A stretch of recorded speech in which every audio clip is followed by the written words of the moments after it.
To this now, the week-long annual National Farm Worker Platform under the theme, Farm Workers Demand Radical Agrarian Transformation is currently underway. Now, the organization plans to bring together farm workers, policymakers, trade unions and NGOs to discuss critical issues relating to landlessness, evictions and labour rights violations. Newzroom Africa's Nasiphi Summit joins us now live from Stellenbosch. Nasiphi, you couldn't be at a more perfect place to discuss such issues that affect farm workers.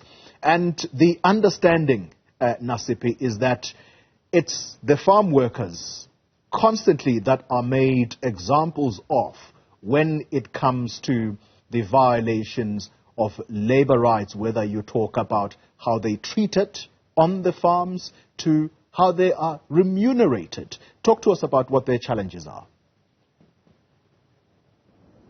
Well, I think you put, or rather hit the nail on the head in regards to the plight of farm workers, not only within the region that we are in, but the entire Western Cape and the country.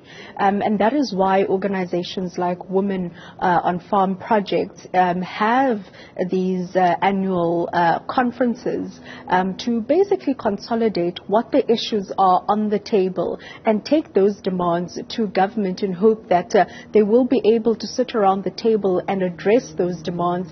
And earlier on, they had invited the chairperson of the Land Rural Reform Parliamentary Committee, Chairperson Mandela, to be part of this process in regards to some of the investigations and oversights, rather, that they have had in the last year, and to give feedback in regards to the plight of farm workers. But to talk to us more about this conference, I'm joined by Colette Solomon. Thank you so much, as the Director of Women on Farm Project. But talk to us more on this conference. So it's an annual national farm worker platform which Women on Farms Project organizes. And as you said, many of the conditions that workers here in the Western Cape experience are experienced throughout the country. So we deemed it necessary to bring organizations, trade unions, activists and so on from across the country to one space where for 5 days we will be focusing on land issues and the fact that farm workers and farm dwellers are largely still landless. And then also in the latter part of the week, we'll be looking at the pervasiveness of labour rights violations on farms. And I think many of those experiences, which we've been talking about for years and which we experience every day in our working lives, the Oversight Committee has confirmed. And so what Honourable Mandela shared this morning, sort of preliminary findings of that oversight visit and the public hearings which they conducted in all the provinces, it was just a confirmation. There was nothing new that we heard. We also think there's nothing new that members of Parliament heard about what's happening on farms. It was a confirmation of what organizations, trade unions and activists have been saying for years. Many organizations, we've tabled research, etc. So I think it was a confirmation of what is happening on farms. It was a snapshot at in 2022, what are the labour and land conditions of farm workers. So by the end of this week, on Friday, we will march to Parliament. We will hand over demands which we would have compiled over the next 4 days, relating to labour rights violations, tenure rights violations, illegal evictions, and all the critical issues that are still being experienced by the majority of farm workers and dwellers in South Africa. Colette, this is obviously not the first time that you'll be tabling demands to the Minister, Minister Toko Didiza, come this Friday. It's something that you did about a year or two ago, with similar demands, if I may say. How hopeful are you that government will not be playing lip service this time around, or have they even actioned, on some of the demands that you've tabled before government?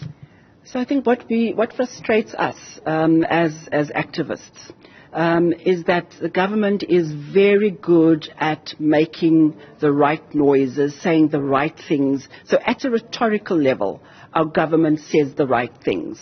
Their hearts seem to be in the right place.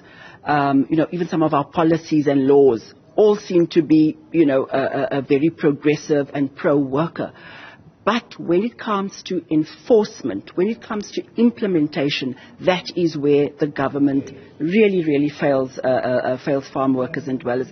And I think it was most graphically illustrated by what Mandela said today. He said that in the last, I think the first year, 800 million rand was sent back by the Department of Agriculture, Land Reform and Rural Development.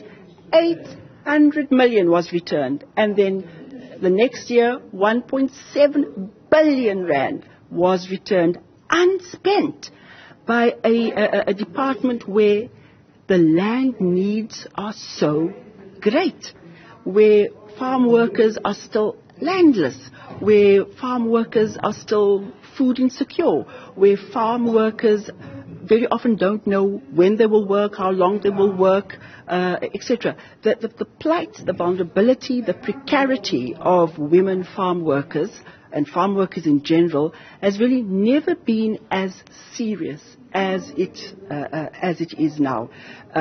In this new South Africa, we've seen laws, we've got departments, we've got budgets, that are set aside, that are earmarked for issues like land redistribution and so on, and yet we have seen such slow progress. So I think as activists we are saying we are very frustrated with the slow pace of what is happening, and we really are calling on, let me say, progressive and sympathetic members of parliament like Honourable Mandela to actually start actioning what they have promised farm workers and dwellers for decades.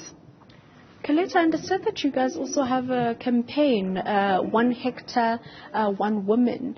Paint a picture for us. What is that campaign and how can it benefit the marginalized community?